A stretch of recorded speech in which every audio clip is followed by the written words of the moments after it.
Hello everyone, once again welcome back to All About Mathematics. If you like our content, don't forget to like, share and subscribe our channel. So in this video, we are going to discuss complete solution of modern algebra from June 2013 question paper.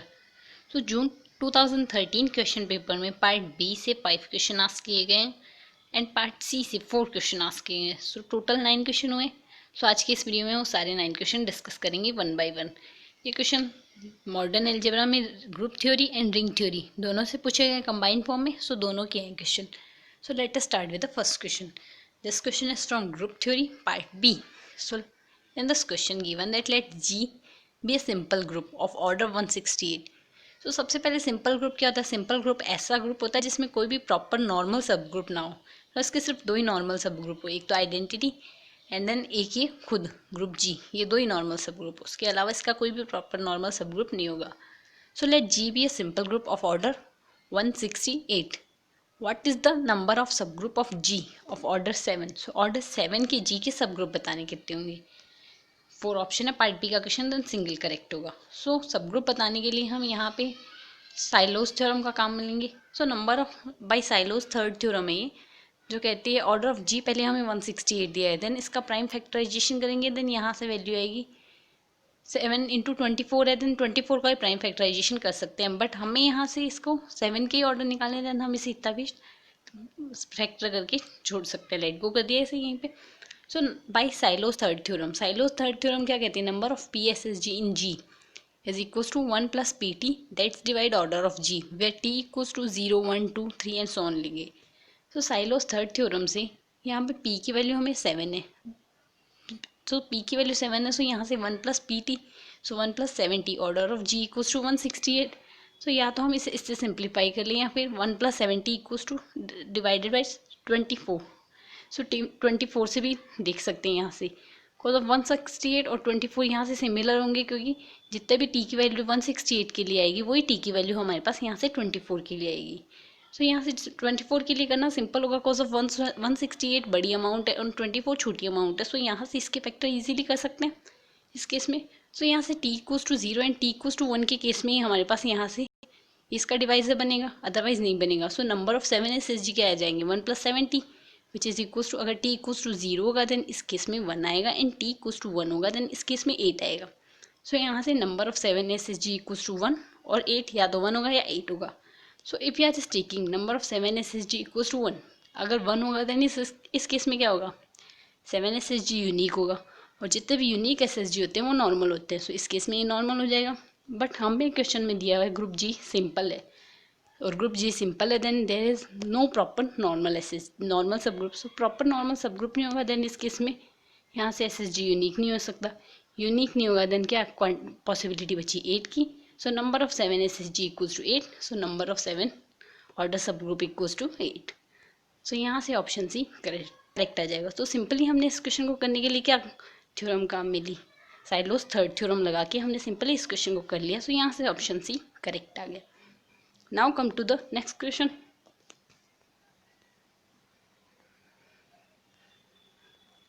So in this question given that what is the smallest positive integer in the set? Set हमें given है 24x plus 60y and 2000 set where x y z belongs to set. Integers के set से belongs करें, then smallest possible integer बताना इस set का क्या होगा। So इस set का smallest possible integer निकालने के लिए यहाँ से हम इसका GCD ले लेंगे, GCD of 24, GCD of 60, GCD of 24, 60 and 2000। तो इनका जो GCD है वो स्मॉलेस्ट पॉसिबल इंटीजर आ जाएगा यहाँ से। डायरेक्ट रिजल्ट है तो हमारे पास। तो यहाँ से इसका GCD क्या है? इनकी प्राइम फैक्टराइजेशन करेंगे, 24 का होगा 2⁻³ इंटू 3, 60 का आएगा 2⁻² इंटू 3 इंटू 5, एंड 2000 का आएगा 2⁻4 इंटू 5⁻3। सो यहाँ से इनका GCD क्या है? इनका GCD है 2⁻² विच इज इक्वल्स टू 4। सो यहाँ से स्मॉलेस्ट पॉसिबल इंटीजर आएगा सेट का 4। सो यहाँ से ऑप्शन बी करेक्ट आ जाएगा। सो उस क्वेश्चन को करने के लिए भी हमने डायरेक्ट रिजल्ट काम मिल लिया है, GCD स्मॉलेस्ट पॉसिबल इंटीजर होगा। सो यहाँ से ऑप्शन बी करेक्ट आ जाएगा। Now come to the next question. This question is also from part B. This question is from ring theory. Which of the following ring is a PID? सो हमें यहाँ से 4 ring दिए और बताना है इनमें से कौन सी PID होगी। तो यहाँ से पार्ट बी का क्वेश्चन है, सिंगल करेक्ट होगा। So QX Y by X, so ये आइसोमॉर्फिक होगा Q ऑफ Y के, और we know that Q is a field, so if Q is a field then QY is a PID होगा, क्योंकि ये हमारे पास डायरेक्ट रिजल्ट होता है कि अगर F फील्ड होगा देन इस केस में F ऑफ X हमारे पास PID होगा। सो यहाँ से F ऑफ X PID होगा, F ऑफ X PID होगा देन QY PID होगा, और QY PID होगा देन this question option will be the correct option. So option ही करेक्ट आ गया। अगर ऑप्शन नहीं करेक्ट आ गया then B C and D, बाकी ऑप्शन हमें चेक करने की जरूरत नहीं, बिकॉज ऑफ पार्ट बी का क्वेश्चन है। But if we want to check then यहाँ से इस केस में हम लेंगे ऑप्शन बी। अगर देखते हैं Z प्लस Z दिया हुआ है, सो ये एक रिंग है। सो यहाँ से अगर Z का एक एलिमेंट ली 1 0 एंड -1 0, दोनों Z के एलिमेंट है, दोनों नॉन जीरो एलिमेंट है। सो अगर दोनों का सम देखें देन दोनों का सम 0 आएगा। सो दो नॉन जीरो एलिमेंट को लेने के बाद भी हमारे पास रिजल्ट अगर 0 आता है देन इस केस में Z plus Z is a ring with 0 divisors, और अगर 0 डिवाइजर्स के साथ ये रिंग है देन इसका मतलब ये रिंग इंटीग्रल डोमेन नहीं है, और इंटीग्रल डोमेन नहीं है देन इस केस में हमारे पास Z plus Z field PID नहीं होगा। तो इस केस में हमारे पास Z प्लस Z PID नहीं होगा क्योंकि इंटीग्रल डोमेन नहीं है, देन इस केस में ऑप्शन बी डिस्कार्ड हो गया। सिमिलरली अगर ऑप्शन डी की बात करें, ऑप्शन डी हमारे पास M2Z the ring of 2x2 matrices with entries in Z दी हुई है। सो यहाँ से Z की इसकी भी दो मैट्रिसेस ले लेते हैं, A एंड B। 2x2 की दो मैट्रिक्स एज्यूम कर लिया, दोनों नॉन जीरो मैट्रिक्स है, बट दोनों का प्रोडक्ट रिजल्ट हमारे पास जीरो मैट्रिक्स आ गया। दो नॉन जीरो मैट्रिक्स लेके अगर रिजल्ट जीरो मैट्रिक्स आया है देन इसका मतलब ये जो रिंग बनेगी ये रिंग विद जीरो डिवाइजर होगी, और रिंग विद जीरो डिवाइजर है देन आईडी नहीं होगी, इंटीग्रल डोमेन नहीं होगी। और अगर कोई भी रिंग इंटीग्रल डोमेन नहीं है देन इसका मतलब वो PID नहीं होगी, देन इस केस में ये भी PID नहीं है। सो यहाँ से ऑप्शन डी भी डिस्कार्ड हो गया। अब बचा है हमारे पास ऑप्शन सी। सो ऑप्शन सी को करेंगे।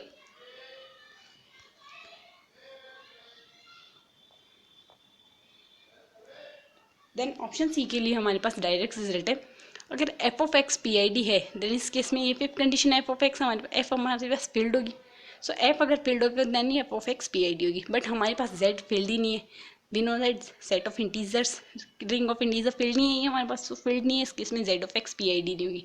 और अगर Z ऑफ X PID नहीं है, फील्ड नहीं, Z अगर फील्ड नहीं है then Z of X PID नहीं होगी, देन सिंपली यहाँ से ऑप्शन सी भी डिस्कार्ड हो जाएगा। सो यहाँ से सिर्फ एक ही ऑप्शन करेक्ट बना है अभी भी, option A is the right answer. So simply हमने 2-3 थ्योरम लगा के यहाँ से इजीली इस क्वेश्चन को कर लिया। फर्स्ट ऑफ ऑल तो इन्हें आईडी, इन दो ऑप्शंस को तो हमने नॉट आईडी प्रूफ कर दिया। अगर इंटीग्रल डोमेन नहीं हो देन इस केस में वो PID नहीं होगी। सो ये दोनों तो वहाँ से डिस्कार्ड हो गए, और ये डायरेक्ट रिजल्ट से डिस्कार्ड हो गया कि ये फील्ड नहीं है, और अगर Z फील्ड नहीं है Z ऑफ X PID नहीं होगा। सो बच्चा ऑप्शन ए, और ऑप्शन ए को भी हमने इसी थ्योरम से करेक्ट किया है कि Q ऑफ X फील्ड Q हमारे पास फील्ड है देन Q ऑफ Y हमारे पास PID होगा। सो यहाँ से ऑप्शन ए करेक्ट होगा। सिंपली दो स्टेटमेंट लगा के हमने इस क्वेश्चन को कर लिया। Now come to the next question. So this one is last question of part B. In this question given that let F contained in C, F is a subset of C, complex number का subset है, be the splitting field of x raised to the power 7 minus 2 over Q and Z equals to exponential 2 pi iota by 7, a primitive 7th root of unity. Let F Q over Z and equals to A and F Q over 7th root of unity, यहाँ से x raised to the power 7 इसको 7th root of root 7 by 2 equals to B दिया हुआ है। Then हमें बताना है A और B में क्या रिलेशन होगा। सो ये बताने के लिए हमें इनकी डिग्री ऑफ स्प्लिटिंग फील्ड निकालनी होगी। सो इसके लिए निकालने के लिए हमारे पास डायरेक्ट रिजल्ट है, the degree of extension over the field is equals to the degree of irreducible polynomial over the field. So यहाँ से degree of extension over the field is equals to degree of irreducible polynomial over the field होता है। So यहाँ से Z हमने exponential 2 pi iota by 7 लिया हुआ है। सो यहाँ से इसकी डिग्री क्या आ जाएगी, इससे आ जाएगा x raise to the power 7 equals to 1। So यहाँ से सिंप्लीफाई करेंगे, x raise to the power 7 minus 1 equals to 0। So यहाँ से इसके फैक्टर करेंगे, then x equals to 1 and x raise to the power 6 plus x raise to the power 5 plus 4 plus 3 plus 2 plus 1 equals to 0। Then इसके लिए हमारे पास result है, if p is a prime number then degree of p minus 1 degree का यहाँ से 1 plus x plus over x raise to the power p -1 irreducible polynomial होता है ओवर q। देन इस केस में यहाँ से ये इरेड्यूसिबल हो गया, सो यहाँ से इररेड्यूसिबल पॉलिनोमियल की डिग्री क्या है, यहाँ से ये 6 डिग्री का पॉलिनोमियल बना है, सो इसकी डिग्री 6 आ गई। So Q Z over Q equals to 6 आ गया, ये आ गया हमारे पास इक्वेशन फर्स्ट। सिमिलरली अगर इक्वेशन सेकंड निकालें, लाइक एफ हमें दिया हुआ x raise to the power 7 minus 2 का स्प्लिटिंग फील्ड है, सो यहाँ से x raise to the power 7 minus 2 equals to 0, then Q √7 2 over Q equals to यहाँ से 7 आ जाएगा। सो ये आ गई equation second. First and second दो इक्वेशन बनी है। As the irreducible polynomial of K equals to Q Z और 7 root over 2 over Q equals to K Q आ जाएगा। So K over Q equals to 42 आ गया, क्योंकि 7 यहाँ से एंड 6 यहाँ से, सो 7 इंटू 6 इक्वल्स टू 42 आ गया। सो 42 आ गई हमारे पास इक्वेशन सेकंड। सो हमें निकालना है F over Q Z. F over Q Z निकालने के लिए हमें ये फॉर्मूला काम मिलेंगे। सो यहाँ से वैल्यू पुट करते जाएंगे, ये वैल्यू आई है हमारे पास इक्वेशन थर्ड से, इक्वेशन थर्ड से इसकी वैल्यू है 46 और ये वैल्यू है हमारे पास इक्वेशन फर्स्ट से, या ये 6। सो 42/6 इक्वल्स टू 7। सो ए की वैल्यू क्या आ गई हमारे पास, ए की वैल्यू आ गई 7।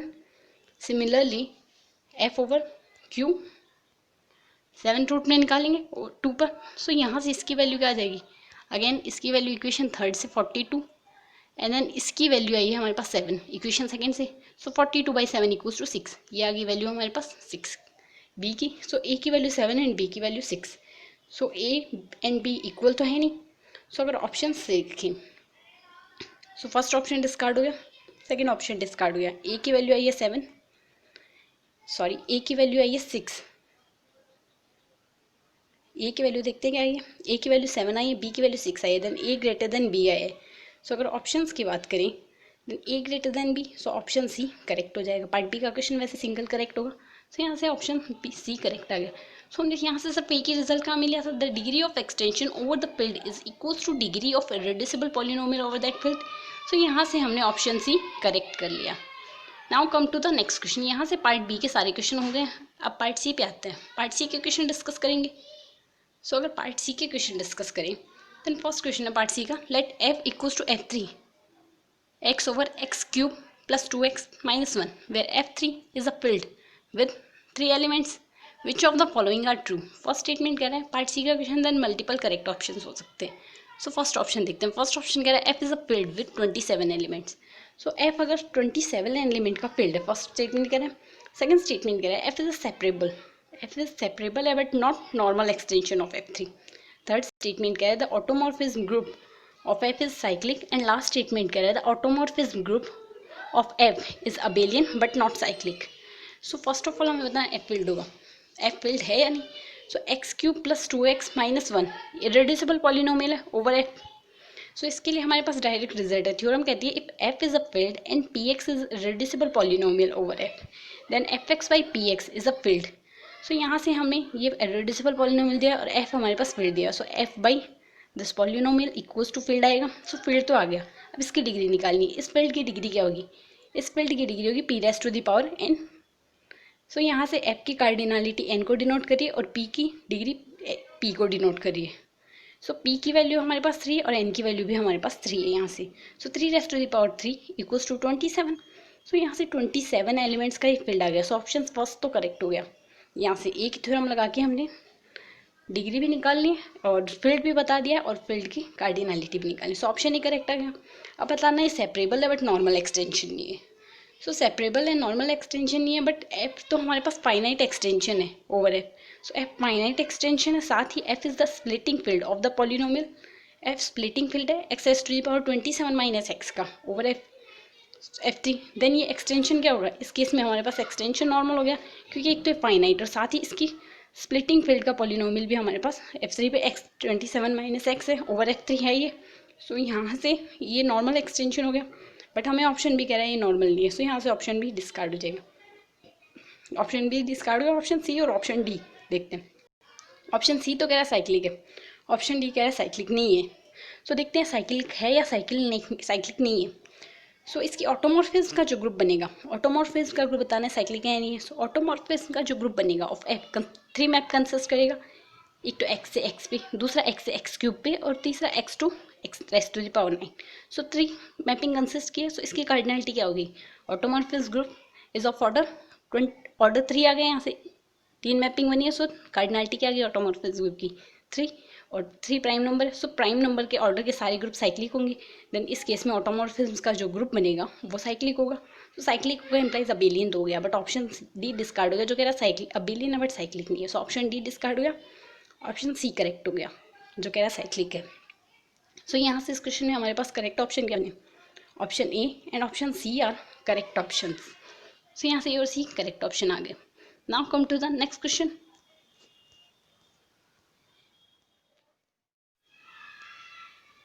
So in this question is from part D. So part C, sorry. Then multiple correct options होंगे. Then in this question given that let Sn denote the symmetric group of n symbols. Then the group S3 plus direct sum of Z by 2Z is isomorphic to which of the following groups? So हमें 4 groups दिए. First one is Z by 12Z. Second option दिया Z by 6Z and direct sum with Z by 2Z. And A4 the alternating group of order 12. And last option है D6 the dihedral group of order 12. So first of all कोई भी group किसी दूसरे group के isomorphic कब होगा, जब उसकी बेसिक प्रॉपर्टीज मैच हो उससे, एंड देन सारे ग्रुप के एलिमेंट्स ऑर्डर सब सेम हो, देन इस केस में हमारे पास दो ग्रुप करस्पॉन्डिंगली आइसोमॉर्फिक होंगे, या फिर उसमें होमोमॉर्फिज्म आइसोमॉर्फिज्म एग्जिस्ट करे, ये भी कह सकते हैं। देन उनकी प्रॉपर्टी सेम होनी चाहिए, कहने की बात ये। सो यहाँ से अगर S3 and Z by 2Z को देखें, then S3 first of all हमारे पास ये रिजल्ट है Z by NZ is isomorphic to Zn. So Z by NZ is isomorphic to Zn. So Z by NZ is isomorphic to Zn होता है, ये हमारे पास रिजल्ट है। तो यहाँ पे Z by 2Z लिखा हुआ है, देन इसे हम लिख सकते हैं Z2 के आइसोमॉर्फिक होगा ये। So this group will be isomorphic to S3 plus Z2 के आइसोमॉर्फिक हो गया। सो S3 जो ग्रुप होता है हमारे पास नॉन अबेलियन ग्रुप है। सो अगर S3 नॉन अबेलियन है देन इस केस में ये ग्रुप भी हमारा नॉन अबेलियन हो जाएगा। So S3 plus Z2 is a non abelian group. So एक रिजल्ट तो आ गया ये। सो दूसरे ग्रुप के जिसके आइसोमॉर्फिक होगा वो ग्रुप भी नॉन अबेलियन होगा, बट हमारे पास जो फर्स्ट ऑप्शन दिया है Z by 12Z, सो यहाँ से Z by 12Z किसके आइसोमॉर्फिक होगा, Z12 के। सो Z12 हमारे पास इंटीजर्स का ग्रुप है। सो ये हमारे पास होता है अबेलियन साइक्लिक ग्रुप होता है, साइक्लिक होगा इम्प्लाइज अबेलियन होगा, अबेलियन होगा देन इसके तो आइसोमॉर्फिक नहीं होगा, क्योंकि जो हमारा ग्रुप है गिवन S3 प्लस Z2 ये नॉन अबेलियन है, देन ये Z12 का आइसोमॉर्फिक नहीं होगा, देन यहाँ से ऑप्शन ए डिस्कार्ड हो जाएगा। सिमिलरली Z by 6Z को हम लिख सकते हैं Z6 and Z by 2Z को लिख सकते हैं Z2। सो Z6 प्लस Z2 ये ग्रुप आ गया। सो Zm plus Zn always abelian होता है। साइक्लिक तो जब ये होता है जब GCD of Mn equals to 1 आ जाए, तो GCD ऑफ Mn अगर 1 आ जाएगा देन इस केस में ये साइक्लिक भी होगा, बट यहाँ से M एंड N का GCD 1 नहीं आ रहा, 6 एंड 2 का, देन ये साइक्लिक तो नहीं होगा बट ये अबेलियन ज़रूर होगा। सो ये अबेलियन है बट हमारे पास जो ग्रुप है वो नॉन अबेलियन है, देन यहाँ से ये भी इसके आइसोमॉर्फिक नहीं हो सकता। सो यहाँ से ऑप्शन बी भी डिस्कार्ड हो गया। Now come to the next option, option C A4 alternative group है, बट साथ ही अगर Z3 plus S2 plus S3 plus Z2 की अगर बात करें, देन S3 के एलिमेंट्स किस टाइप के हैं, S3 की कार्डिनलिटी 6। सो इसमें होता है एक एलिमेंट ऑर्डर 1 का, 3 एलिमेंट ऑर्डर 2 के एंड 2 एलिमेंट होते हैं ऑर्डर 3 के। साथ ही अगर Z2 की स्ट्रक्चर बात करें तो Z2 की स्ट्रक्चर में Z2 में 2 ही एलिमेंट होंगे, एक ऑर्डर 1 का एंड एक ऑर्डर 2 का, ये स्ट्रक्चर होगी। सो S3 प्लस Z2 में किस टाइप के एलिमेंट आएंगे, S3 प्लस Z2 में जब एलिमेंट आएंगे सो यहाँ से इनसे आएंगे ऑर्डर 1 का एक, तो सिमिलरली ऑर्डर 1 का ऑर्डर 2 से अगर देखेंगे then order 1 GCD of 1 and 2 sorry LCM of 1 and 2 equals to 2 आएगा। सो यहाँ से एक एलिमेंट आएगा ऑर्डर 1 का। सिमिलरली इसका अगर देखेंगे LCM of order 1 and order 2 equals to 2 आएगा। सो यहाँ से इससे बनेंगे ऑर्डर 3 के और 3 एलिमेंट ऑर्डर 2 के, एंड देन यहाँ से LCM of order 2 and LCM of order 2, 2 and 2 का LCM 2 आएगा। सो यहाँ से बनेंगे ऑर्डर 3 के ऑर्डर 2 के 3 एलिमेंट। तो ऑर्डर 2 के एलिमेंट कहाँ से बने, एक एलिमेंट यहाँ से, 3 एलिमेंट यहाँ से एंड 3 एलिमेंट यहाँ से, टोटल कितने हो गए 1 plus 3 plus 3 equals to 7 element order 2 के। सिमिलरली अगर ऑर्डर 3 के निकालें देन ऑर्डर 3 का कहाँ से बनेगा, एक एलिमेंट यहाँ से जिस LCM of 1 and 3 equals to 3, so 2 element यहाँ से बनेंगे ऑर्डर 3 के, और यहाँ से अगर इनका LCM ले, LCM of order 2 and order 3 equals to 6, so order 6 के कितने एलिमेंट बनेंगे 2। सो ये हो गई S3 प्लस Z2 की स्ट्रक्चर, जहाँ से एक एलिमेंट ऑर्डर 1 का, 7 एलिमेंट ऑर्डर 2 के, 2 एलिमेंट ऑर्डर 3 के एंड 2 एलिमेंट ऑर्डर 6 के। हो गए टोटल कितने element, 12 elements. 1 plus 7 plus 2 plus 2 equals to 12, 7 plus 5 equals to 12। But A4 की अगर स्ट्रक्चर की बात करें, A4 जो ग्रुप होगा उसमें ऑर्डर 6 का एक भी एलिमेंट, बट अगर A4 की स्ट्रक्चर की अगर बात करें, A4 में एक भी एलिमेंट नहीं होगा ऑर्डर 6 का, बट यहाँ पे ऑर्डर 6 के 2 एलिमेंट है, सो यहाँ से ऑप्शन भी डिस्कार्ड हो जाएगा। सो इसके स्ट्रक्चर को डिफॉल्ट करके हमने ये निकाल लिया है कि A4 में ऑर्डर 6 का एक भी एलिमेंट नहीं होता, देन यहाँ से ऑप्शन C भी डिस्कार्ड हो जाएगा। Now come to the last option, option 6, D6। सो D6 के लिए हमें DN की स्ट्रक्चर पता होनी चाहिए। सो DN एक नॉन अबेलियन ग्रुप होता है, so first condition will be follow, क्योंकि हमारे पास SN plus S3 plus Z2 non abelian आया है, सो DN भी एक नॉन अबेलियन ग्रुप होता है ऑर्डर 2n का, सो ऑर्डर भी सेम हो जाएगा यहाँ से D6 है, देन ऑर्डर 12 हो जाएगा इसका। सो number of elements of order 2, DN में ऑर्डर 2 के कितने एलिमेंट होंगे, n होंगे अगर n ऑड नंबर है, n इवन होंगे अगर n प्लस 1 होंगे अगर n इवन नंबर है। सो यहाँ पे हमें D6 दिया हुआ है, सो D6 दिया हुआ है, देन कितने ऑर्डर 2 के एलिमेंट हो गए, 6 इवन नंबर है, देन 6 प्लस 1 इक्वल्स टू 7, और यहाँ भी हमें 7 ही एलिमेंट दिए हुए हैं ऑर्डर 2 के। सो ये कंडीशन भी फुलफिल हो गई और एक आइडेंटिटी हो गया। And number of element of order k when k doesn't equals to 2 is in DN is equals to 5k होगा अगर k n को डिवाइड करे। देन इस केस में n की वैल्यू हमारे पास 6, तो जो भी 6 को डिवाइड करता है वो क्या होता है, 1 1 2 हमें लेना नहीं है, सो 3 एंड 6 ये होंगे, इतने एलिमेंट और होंगे ऑर्डर 2 के अलावा, और एक होगा ऑर्डर 2 के। So order 1 order 3 order 6 and order 2 के एलिमेंट होंगे, और वो भी कितने होंगे, पाई के। सो पाई के आइडेंटिटी तो सिंगल होगा यूनिक, एंड पाई 3 के क्या हो जाएगा, पाई 3 की वैल्यू आएगी 2, एंड पाई ऑफ 6 भी आएगा हमारे पास 2। सो यहाँ से हमारे पास DN की भी स्ट्रक्चर यही बनी है, एक एलिमेंट ऑर्डर 2 का, 7 एलिमेंट और एक एलिमेंट ऑर्डर 1 का, 7 एलिमेंट ऑर्डर 2 के, 2 एलिमेंट ऑर्डर 3 के एंड 2 एलिमेंट ऑर्डर 6 के बने। सो यहाँ पे ये जो S3 प्लस Z2 आया है ग्रुप, वो हमारे पास D6 के आइसोमॉर्फिक है, जैसा हमने स्ट्रक्चर में देख लिया है। सो यहाँ से ऑप्शन डी हमारा करेक्ट हो जाएगा। सो हमने first of all abelian and non abelian की प्रॉपर्टी लगा के 2 ऑप्शन डिस्कार्ड कर दिए, S3 प्लस Z2 की स्ट्रक्चर देख के 3rd ऑप्शन डिस्कार्ड कर दिया, एंड 4th ऑप्शन हमने बचा option 4th, so option 4th ही करेक्ट होगा, और D6 के हमने स्ट्रक्चर भी देख लिए, इसके एलिमेंट सेम होंगे। सो यहाँ से ऑप्शन डी करेक्ट हो जाएगा। Now come to the next question.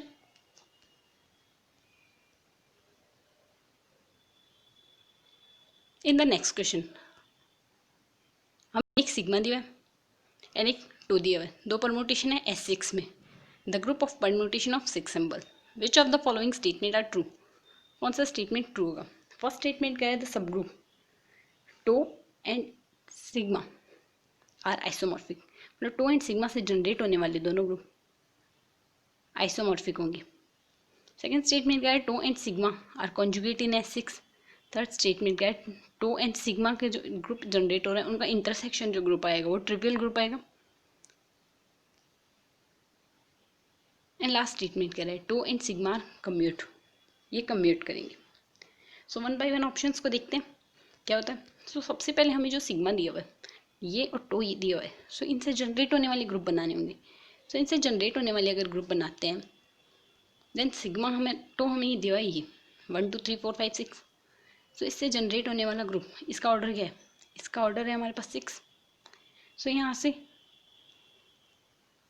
Order of sigma equals to sigma raise to the power 6, यहाँ से ऑर्डर सिग्मा 6 है, so 6 sigma raise to the power, sorry यहाँ से ये हमें इसका ऑर्डर 6 है, so tau raise to the power 6 equals to 1 identity आ गया। सो यहाँ से अगर टो इनवर्स से ऑपरेशन करवाएं दोनों side, then tau raise to the power 5 equals to tau inverse, and tau raise to the power 4 equals to tau minus 2, ये आ गई वैल्यू। सो यहाँ से अगर टो स्क्वायर निकालेंगे, टो तो हमें दिया हुआ है ये, अब टो स्क्वायर निकालेंगे देन टो का ऑपरेशन कराएंगे टो से, सो दोनों का मल्टीप्लिकेशन होगा, देन यहाँ से 1 की इमेज 2 आ रही है एंड यहाँ से 2 की इमेज 3 आ रही है, सो 1 की इमेज आ गई हमारे पास 3।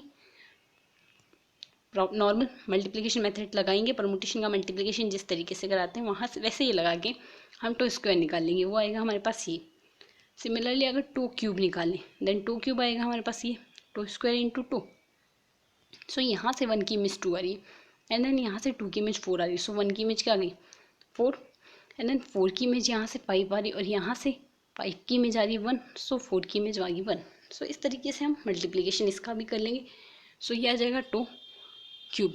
अब हमें निकालना है 2 रेज़ टू द पावर 4। सो अगर हमने यहाँ से 2 स्क्वायर निकाल दिया है देन इसका इन्वर्स निकालेंगे, इसका इन्वर्स निकाल लेंगे देन हमारे पास आ जाएगा 2 रेज़ टू द पावर 2 क्योंकि 1 3 5 का इसकी इन्वर्स मैट्रिक्स इसकी इन्वर्स परमुटेशन बनेगी 1 5 3।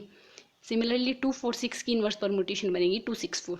सो यहाँ से आ गया 2 6 4। सो 2 इन्वर्स इस तरीके से निकाले। सिमिलरली 2 स्क्वायर का इन्वर्स और 2 रेज़ टू द पावर 5 के लिए 2 इन्वर्स निकालेंगे। सो 2 हमारे पास आया 1 2 3 4 5 6। सो इस परमुटेशन का हमें इन्वर्स निकालें। इसका इन्वर्स निकालने के लिए हमने इसकी रोज को ऐसे चेंज करके लिख लिया। सो यहाँ से हम देख सकते हैं 1 की इमेज यहाँ पे 6 है, 6 की इमेज 5 है, 5 की इमेज 4 है, 4 की इमेज 3 है, 3 की इमेज 2 है एंड 2 की इमेज 1 है। सो परमुटेशन बन गया 1 6 5 4 3 2। सो यहाँ से 2 क्या बना है 2 बना है हमारे पास identity 1 2 3 4 5 6 then 2 square 2 cube 2 raise to the power 4 and 2 raise to the power 5। So इसका ऑर्डर आइडेंटिटी, इसका ऑर्डर 6, यहाँ से इनका एलसीएम ले लेंगे 3, इसका ऑर्डर 3, इनका एलसीएम 2 देन 3 2। जैसे यहाँ 3 लेंथ की 2 साइकिल है तो एलसीएम ऑफ 3 एंड 3। सिमिलरली यहाँ से अगर लेंगे एलसीएम ऑफ 2 2 एंड 2 2 2 2 लेंथ की 3 साइकिल है सो एलसीएम आ गया 2। यहाँ से 3 एंड 3 की 2 साइकिल्स है तो एलसीएम आ गया 3 और यहाँ से 6। सो ऑर्डर 6 के 2 एलिमेंट है, ऑर्डर 3 के 2 एलिमेंट है, ऑर्डर 2 का 1 एलिमेंट है और एक एलिमेंट आइडेंटिटी है। सिमिलरली अगर 2 इनवर्स सिग्मा निकालेंगे तो यहाँ से अब सिग्मा की बात करेंगे। सो सिग्मा किससे जनरेट हो रहा है सिग्मा जनरेट हो रहा है 1 2 एंड 3 4 5 की साइकिल से। सो इस साइकिल की ऑर्डर क्या होगा order of length of all cycles LCM. So इसका एक का एलसीएम 2 और एक का एलसीएम है 3, इनका एलसीएम क्या आ गया 6। एक 2 लेंथ की साइकिल एक 3 लेंथ की साइकिल है। सो टोटल लेंथ की साइकिल का ऑर्डर क्या है 6, दोनों का एलसीएम। सो यहाँ से ये 6 लेंथ का साइकिल होगी, ऑर्डर इसका 6 हो गया। So sigma raise to the power 6 equals to 1 आएगा, आइडेंटिटी आएगा। सो इस केस में sigma raise to the power 6 equals to identity आएगा। सो ये क्या इंप्लाई करा sigma raise to the power 5 equals to sigma inverse, क्योंकि दोनों साइड सिग्मा इनवर्स से ऑपरेट कराएंगे। Similarly sigma raise to the power 4 equals to sigma minus 2। ये 2 equations आ गई।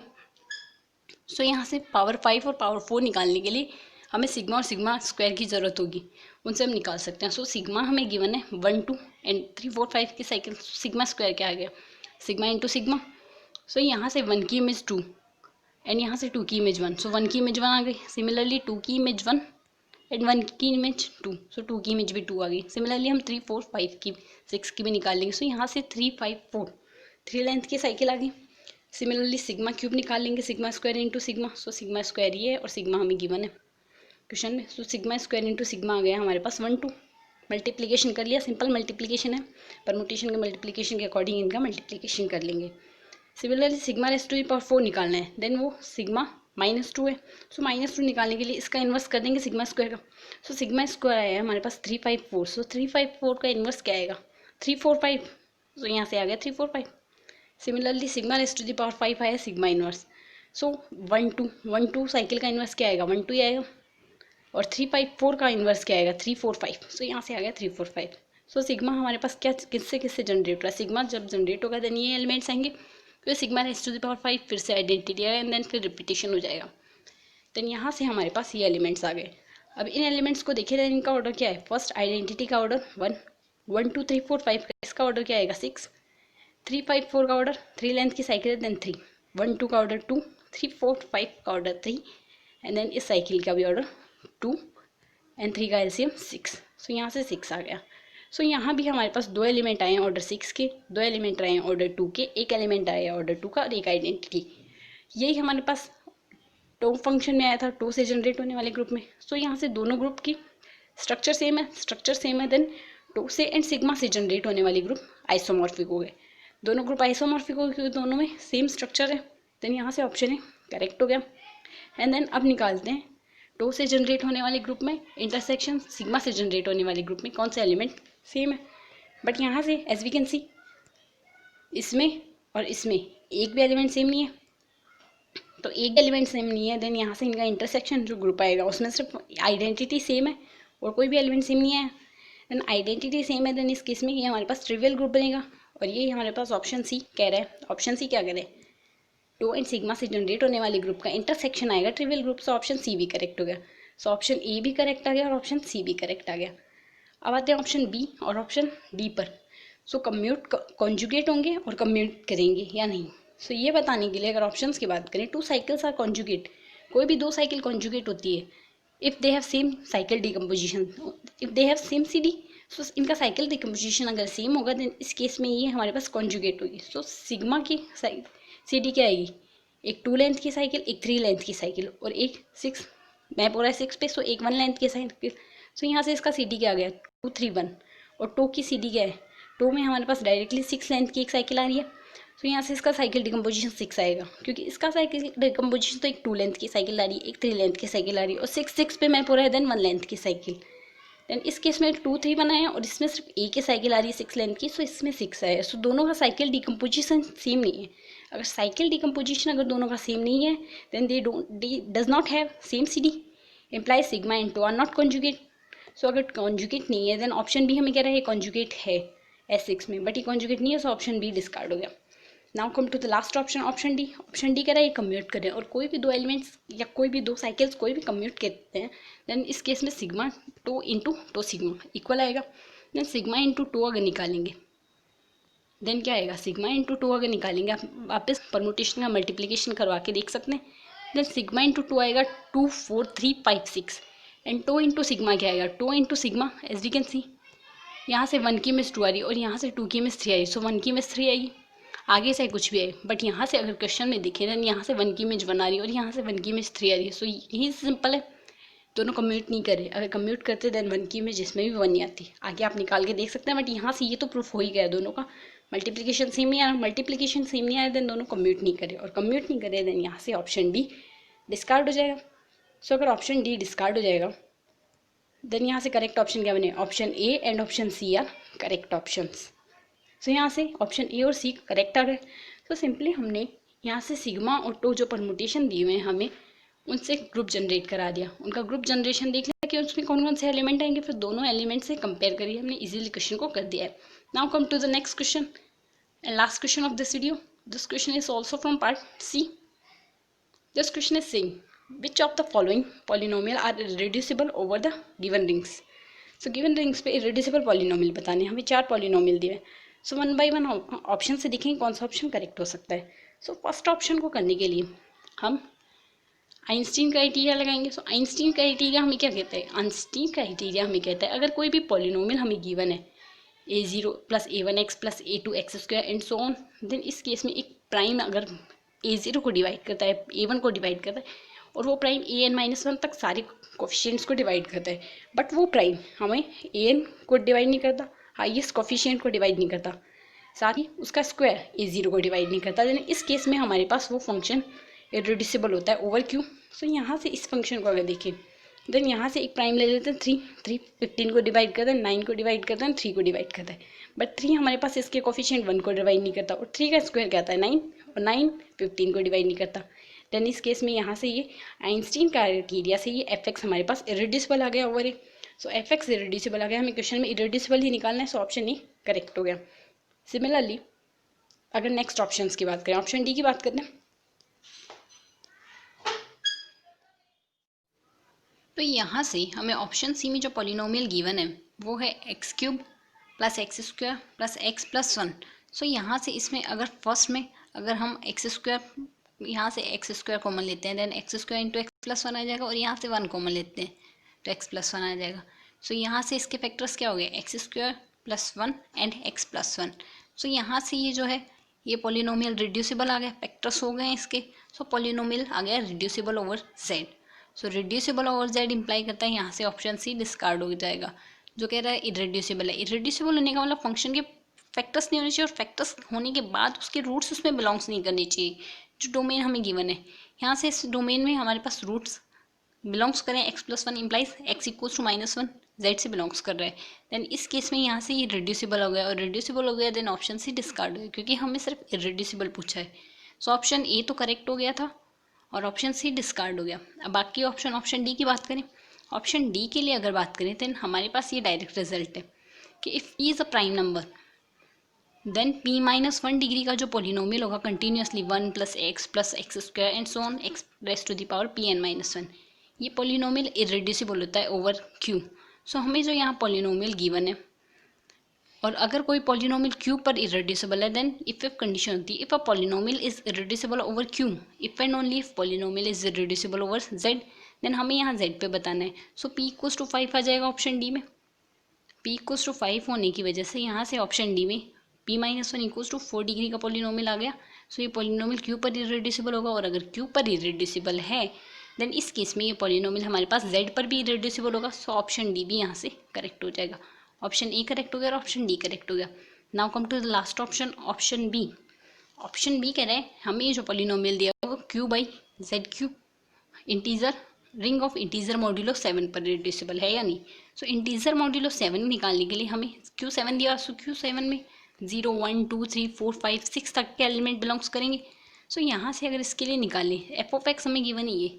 सो f(0) की वैल्यू क्या आएगी, x = 0 रख के पुट करके देख लेते हैं। सो f(0) = 1, f(1) सिमिलरली 5 आएगा, सिमिलरली f(2) 19 आएगा।